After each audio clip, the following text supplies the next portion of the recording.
A jury in Minnesota found former Minneapolis police officer Derek Chauvin guilty on all counts in the murder of George Floyd last May. It was a murder in the full light of day, and it ripped the blinders off for the whole world to see the systemic racism the Vice President just referred to. The systemic racism is a stain on our nation's soul.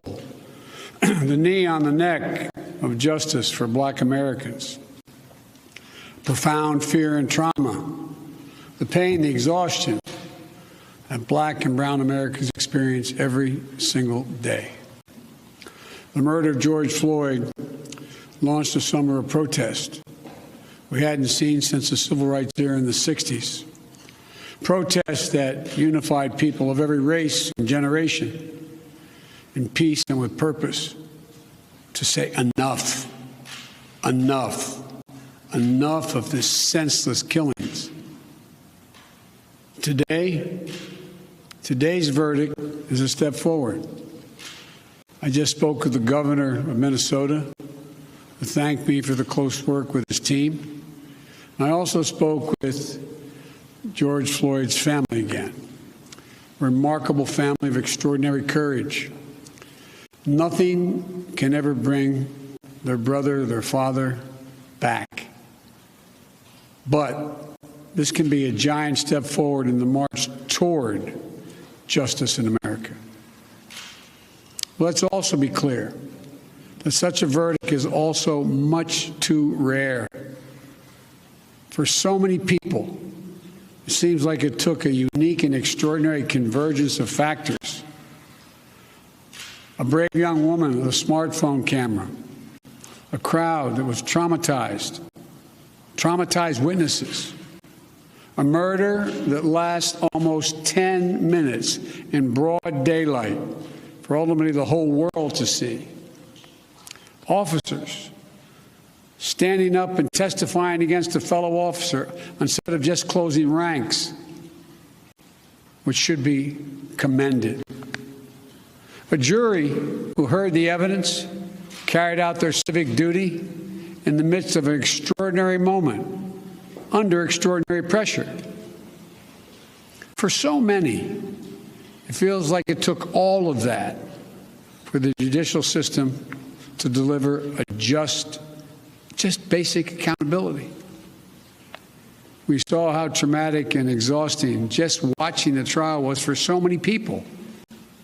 Think about it, those of you who are listening. Think about how traumatic it was for you. You weren't there. You didn't know any of the people. But it was difficult, especially for the witnesses who had to relive that day. It's a trauma. On top of the fear so many people of color live with every day when they go to sleep at night and pray for the safety of themselves and their loved ones. Again, as we saw in this trial from the fellow police officers who testified, most men and women who wear the badge serve their communities honorably. But those few who fail to meet that standard must be held accountable, and they were today. One was. No one should be above the law. And today's verdict sends that message. But it's not enough. We can't stop here. In order to deliver real change and reform, we can and we must do more to reduce the likelihood that tragedies like this will ever happen and occur again. To ensure that Black and brown people, or anyone, so they don't fear the interactions with law enforcement, that they don't have to wake up knowing that they can lose their very life in the course of just living their life. They don't have to worry about whether their sons or daughters will come home after a grocery store run, or just walking down the street, or driving their car, or playing in the park, or just sleeping at home. And this takes acknowledging and confronting head-on systemic racism and the racial disparities that exist in policing and in our criminal justice system more broadly. You know, state and local government and law enforcement needs to step up, but so does the federal government. That's why I've appointed the leadership of the Justice Department that I have, that is fully committed to restoring trust between law enforcement and the community they are sworn to serve and protect. I have complete confidence in the Attorney General's leadership and commitment. I've also nominated two key Justice Department nominees, Vanita Gupta and Kristen Clark, who are eminently qualified, highly respected lawyers who have spent their entire careers fighting to advance racial equity and justice. Vanita and Kristen have the experience and the skill necessary to advance our administration's priorities to root out unconstitutional policing and reform our criminal justice system, and they deserve to be confirmed. We also need Congress to act. George Floyd was murdered almost a year ago. Meaningful police reform legislation in his name. You just heard the Vice President speak of it. She helped write it. Legislation to tackle systemic misconduct in police departments, to restore trust between law enforcement and the people they're entrusted to serve and protect.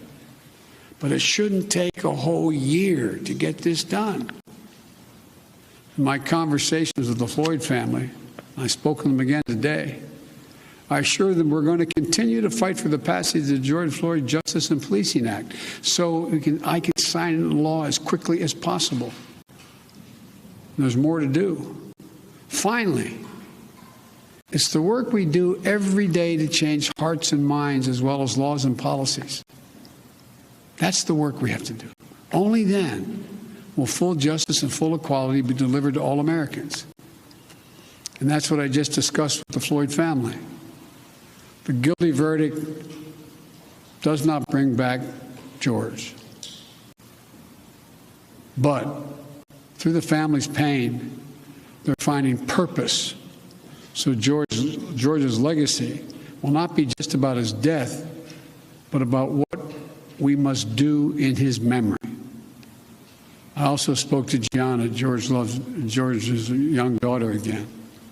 When I met her last year, I've said this before, at George's funeral, I told her how brave I thought she was. And I sort of knelt down to hold her hand. I said, Daddy's looking down on you. He's so proud. She said to me then, I'll never forget it, Daddy changed the world. Well, I told her this afternoon, Daddy did change the world. Let that be his legacy. A legacy of peace, not violence, of justice. Peaceful expression of that legacy are inevitable and appropriate, but violent protest is not.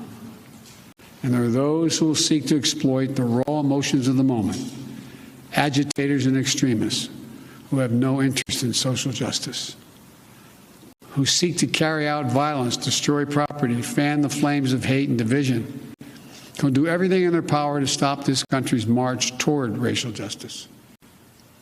We can't let them succeed.